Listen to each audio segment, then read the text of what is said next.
Monsieur le ministre, par l'étendue des missions à vous confier et définies par son Excellence Monsieur le Président de la République, son Excellence Monsieur Macky Sall, le département que vous dirigez joue un rôle essentiel dans l'atteinte des objectifs du plan Sénégal émergent. En effet, au-delà de la réalisation des objectifs de l'axe 2, consacré au capital humain, protection sociale, développement durable, les universités et les établissements d'enseignement supérieur placés sous votre autorité contribuent également, par la recherche fondamentale et appliquée, à la transformation structurelle de l'économie et à la croissance assignée à l'axe 1 du plan. Sous ce rapport, il me plaît aussi de magnifier la détermination des acteurs du secteur à œuvrer dans ces perspectives salutaires pour le développement économique et social de notre pays. J'en veux pour preuve la signature le 10 août 2018 de 2 protocoles d'accord entre les universités, l'École polytechnique de Thiès, les centres des œuvres universitaires et sociales et les syndicats des personnels administratifs, techniques et de services, les PATS. Le syndicat des travailleurs des établissements scolaires et universitaires, le CETSU, et l'intersyndicale des syndicats des PATS. Cet élan de pacification des espaces universitaires est venu renforcer la dynamique dans laquelle s'étaient inscrits les enseignants du supérieur en acceptant à travers le protocole du 15 mars 2018 d'augmenter leurs charges horaires pour contribuer à la prise en charge de l'amélioration de leurs conditions de vie. Le gouvernement n'a pas été en reste avec les projets d'implantation de nouveaux établissements d'enseignement supérieur et d'extension d'infrastructures d'accueil socio-pédagogique sur l'ensemble du territoire national. À cela s'ajoute la décision du chef de l'État d'augmenter les montants des bourses des étudiants et de réduire les coûts des repas au niveau des restaurants universitaires. Mesdames, Messieurs les recteurs et directeurs des centres régionaux universitaires, le contexte d'installation du comité sectoriel de dialogue social, de l'enseignement supérieur, de la recherche et de l'innovation est donc on ne peut plus opportun pour asseoir et consolider un climat social apaisé au niveau de vos établissements respectifs. Toutefois,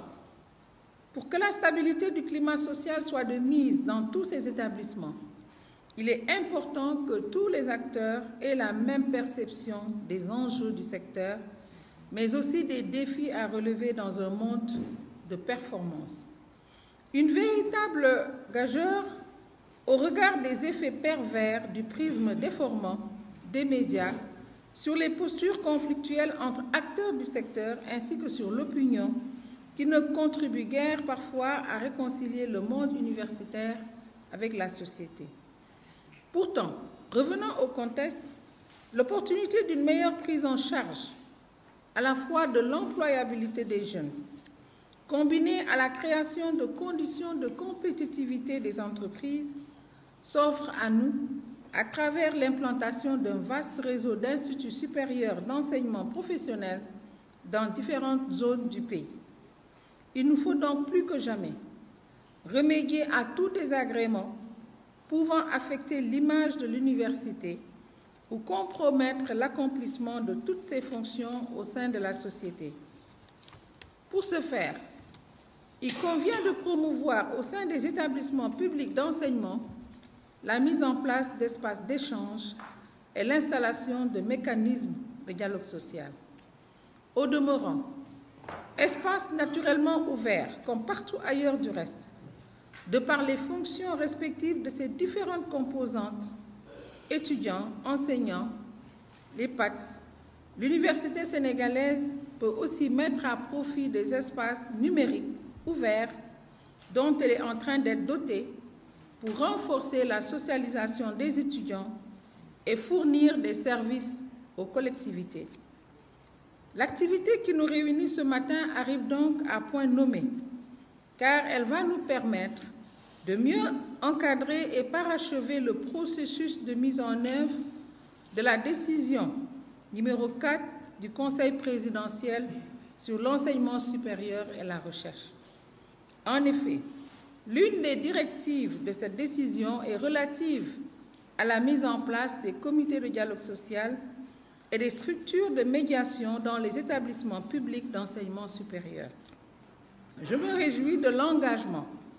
du ministère de l'Enseignement supérieur, de la Recherche et de l'Innovation, ainsi que des recteurs, à matérialiser cette directive. L'une des missions du Haut Conseil du dialogue social, est-il besoin de le rappeler, est de mettre en place des mécanismes adaptés de dialogue social à l'échelle nationale et sectorielle, notamment au niveau des branches et des entreprises. Permettez-moi de relever, pour avoir été conviés à la restitution de leur activité, l'approche innovante adoptée par l'Université Alioune Diop de Bombay, qui a mené une enquête sur le climat social auprès des étudiants, du personnel d'enseignement et de recherche et des personnels administratifs, techniques et de services. Une telle démarche inclusive dans la recherche des causes de perturbation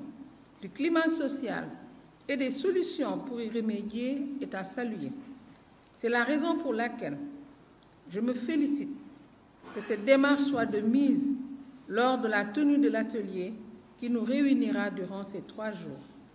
Je n'en suis que plus réconfortée